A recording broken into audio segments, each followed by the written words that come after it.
তো আমাকে বলছে আপনি মায়ের দুধ খান, তাহলে মাকে কেন জবাই করে খান না আপনারা?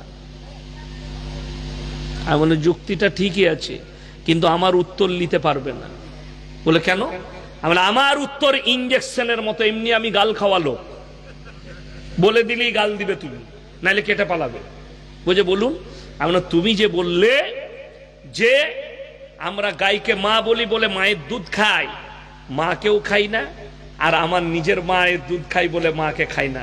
আপনারা গায়ের দুধ খান, গায়কে জবাহ করে খান, মায়ের দুধ খান, মাকে কেন খান না?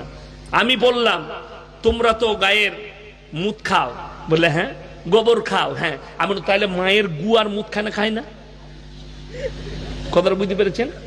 তখন কিন্তু সে মা বোন তুলে গাল দিয়ে ফোন কেটে বেরিয়ে গেল। আমি বললাম আমার ইঞ্জেকশন নিতে পারবে না, প্রথমেই বললাম।